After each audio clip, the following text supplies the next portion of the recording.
Bonjour à vous tous. On va commencer le chapitre 8 dans cette vidéo-ci. Chapitre 8 qui est pas très long puisque c'est des notions de vecteurs que vous connaissez déjà. C'est juste qu'on va trouver une autre façon de représenter les vecteurs dans le plan cartésien tout simplement. La façon algébrique de représenter les vecteurs. Tout le reste tient, tout ce qu'on a vu avant tient. Loi des sines, loi des cos, Pythagore, c'est encore des outils qui sont assez importants pour trouver la norme, la direction, le sens des vecteurs.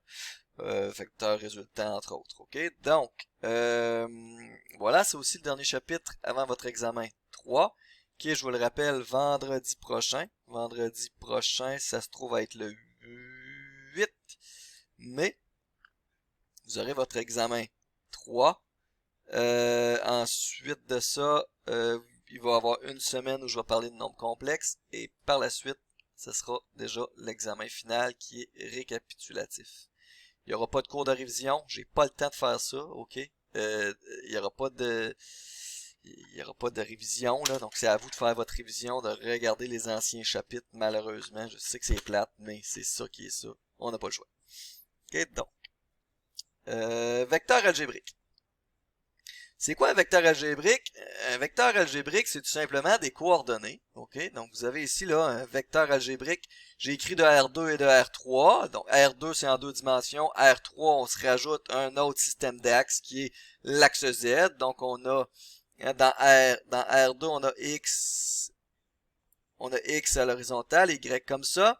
Ben, en 3D, on a X, Y, comme ça toujours. Donc, X et Y. Et aussi, on a un système d'axes comme ça qui est Z. On a une notion de profondeur. OK? Ça, on appelle ça un plan cartésien. Ça, on appelle ça un espace. OK? Tout simplement. Nous, la plupart du temps, on va travailler en 2D, mais c'est pas impossible que vous travailliez en 3D. J'ai quelques exemples en 3D aussi. Vous allez voir, c'est exactement, on fait exactement la même chose en 3D. Excusez, je n'étais pas certain si ça enregistrait. C'est le cas. Donc, je suis à la page 266 du volume pour ceux qui préfèrent suivre avec le volume. Un vecteur algébrique, là, c'est rien d'autre que le vecteur que vous aviez, là, vecteur géométrique, mais que vous placez à l'origine. OK? Si vous placez votre vecteur à l'origine, le bout de la flèche va atteindre un certain point ici qu'on va appeler X, Y. OK? Et tout ce qu'on a besoin pour représenter un vecteur, c'est cette coordonnée-là. Donc, cette coordonnée-là donne toutes les caractéristiques nécessaires pour représenter un vecteur. Okay? Puisqu'on sait qu'il serait à l'origine. Donc, on le prend, on le met à l'origine. Son extrémité va toucher au point XY et c'est tout ce qu'on a besoin pour paramétrer ce vecteur-là. Excusez, je déparle, là, ça commence à être une session plutôt lourde. Ok, donc je vais lire ce que j'ai écrit là. Un vecteur algébrique U en deux dimensions est noté U avec une petite flèche XY, donc c'est en X et en Y, on va toucher à quel point pour notre bout de flèche. Et on peut le voir comme le vecteur OP, où O, c'est l'origine 00, et P, comme je vous disais, c'est le point XY en tant que tel qui vous intéresse. Bon, ici, là, j'ai écrit AB comme un idiot, mais j'aurais peut-être dû mettre XY. Okay? Donc, c'est exactement ça. Le vecteur U qui est ici, c'est le vecteur qui commence à l'origine et qui se termine au point X, Y, tout simplement. OK? Deux vecteurs vont être égaux si et seulement si la composante en X est égale et leur composante en Y est égale. Donc, c'est ce que j'ai écrit ici aussi. Donc, soit les points AB, c'est un exemple, c'est le premier qui est proposé ici. Donc, soit le point A, 2, 3 et le point B, 7, 5, déterminer un certain point C qui ferait en sorte que le vecteur AB serait équivalent ou égal au vecteur OC. O étant l'origine. Qu'est-ce qu'on a ici? On a un point qui est ici, qui est le point A. 1, 2, 3. Et on a un point B qui est ici, qui est 7, 5. C'est pas du tout à l'échelle. OK, ça c'est le point A. Ça c'est le point B.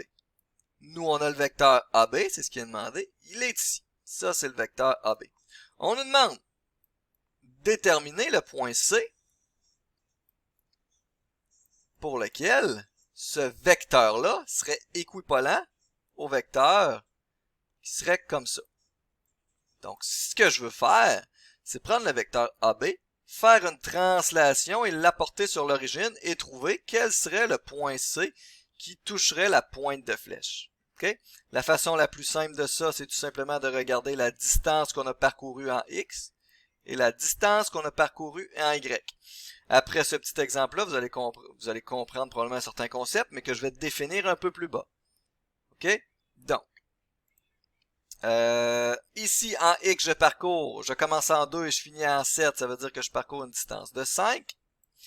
Et en Y, je commence à 3 et je finis à 5, je parcours donc une distance de 2. Donc, ce vecteur-là possède les mêmes caractéristiques. Okay? L'orientation, le sens, la longueur est le même. Ça veut dire que je parcours aussi 5 en X, mais comme je commence à 0, je finis en 5. Comme je commence en 0 aussi pour Y, je termine donc en 2. OK? Donc, le point C, c'est tout simplement le point 5, 2.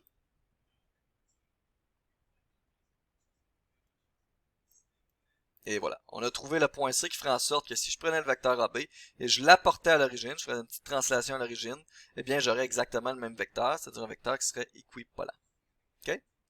Une façon assez simple de faire ça, une façon systématique de le faire.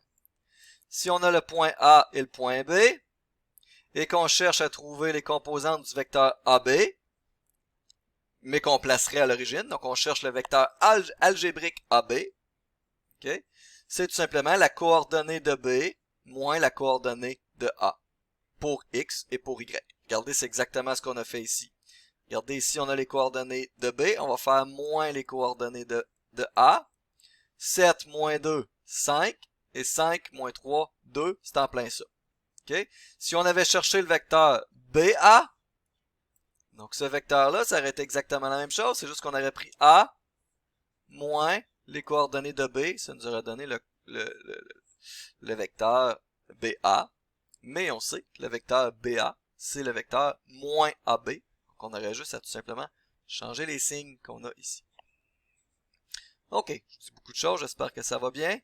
J'ai écrit réciproquement pour un vecteur de R3, donc si vous rajoutez une composante en Z, donc Z, vous auriez Z2 moins Z1 pour la composante en Z, tout simplement si on y va avec du R3. Okay, donc se rajouter une dimension, c'est se rajouter une variable, okay, une coordonnée en Z. La norme, regardez ça, la norme, comme c'est facile à calculer maintenant. Donc, la norme, si vous cherchez la norme de ce vecteur-là, le vecteur AB ou le vecteur OC, c'est le même vecteur. On peut l'appeler le vecteur U si vous voulez. On connaît ses composantes, c'est 5 pour X, 2 pour Y. Mais regardez ce qu'on a là. À tout coup, ça va être un triangle rectangle qu'on va voir à chaque fois. Avec longueur de cathète X, avec longueur de cathète Y. Donc, 5, 2. Pythagore, merci, bonsoir, c'est terminé pour trouver la longueur. Donc, la racine carrée de 5 au carré plus 2 au carré, ça va vous donner la longueur de votre flèche. Et c'est exactement ça que j'ai mis ici, avec une parenthèse qui n'était pas nécessaire ici. Là. OK, donc, la norme du vecteur algébrique U, que j'ai écrit de façon algébrique. Donc, vous voyez que le vecteur, je ne l'écris plus comme une longueur de 8 avec une orientation de 45 degrés nord-est. J'écris tout simplement XY. OK? Si je le plaçais à l'origine, sa pointe de flèche serait sur quelle coordonnée dans mon plan cartésien?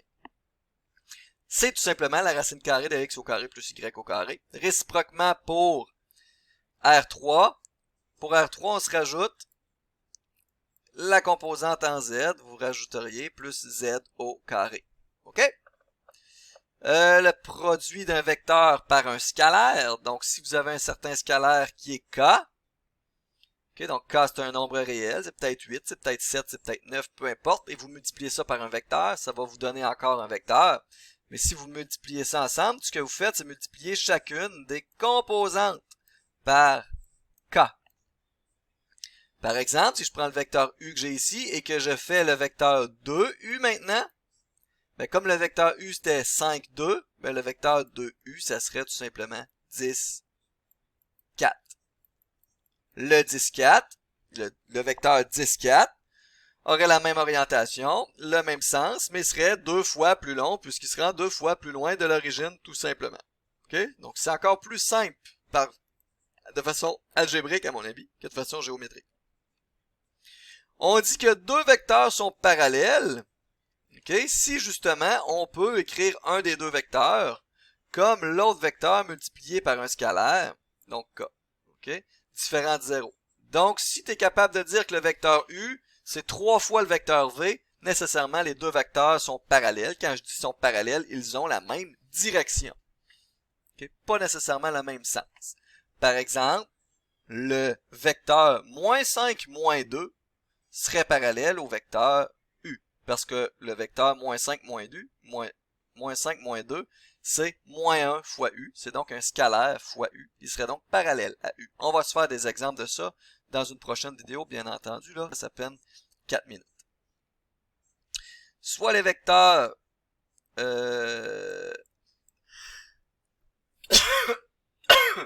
Excusez-moi. Soit les vecteurs U et V avec les composantes en X et en Y1 et X2, Y2 pour V. Alors, si vous faites la somme des vecteurs, c'est là où c'est drôlement plus facile. Vous n'avez qu'à additionner les composantes en X et en Y. C'est très facile, là. Donc, si votre vecteur U, c'est, je sais pas, moins 1, 2, et votre vecteur Y, votre vecteur V, votre vecteur Y, ça n'a pas d'importance, c'est 3, 4, eh bien, le vecteur U plus le vecteur Y, ça va vous donner 1 plus 3, 4. Oups. 4. 2 plus 4, 6. OK? Et grossièrement, c'est ça la théorie que vous avez besoin d'apprendre pour le cours qu'on a. OK? Vous seriez déjà en mesure, à mon avis, de faire les exercices proposés de la page 280. Je sais que je suis peut-être allé un peu vite là, mais dans la prochaine vidéo, ce que je vais faire, c'est que je vais faire tous ces exemples-là qui vont vous aider à les faire. Vous voyez qu'est-ce qu'on va faire? On a deux points en 3D en passant. On a une composante en Z. On va trouver le vecteur AB, BA, OB, BO. Ensuite, on va déterminer un certain point si le vecteur AP, c'est ça. Donc, on va faire plusieurs choses différentes. On va faire une somme de vecteurs. Regardez. Avec une combinaison de multiplication par un scalaire. On va trouver la valeur de Z telle que deux vecteurs sont parallèles. Puis on va trouver des vecteurs unitaires parallèles à ça. Okay? Donc on va faire quand même beaucoup de choses différentes. Ça va me prendre 15 minutes pour faire tout ça à mon avis. Donc je vais faire ça dans une prochaine vidéo. OK? Donc rappelez-vous qu'il y a un examen le 8 mai. D'ici là, je vous souhaite de passer du bon temps. Et je vais essayer de faire pareil. OK, bonne journée. Bye.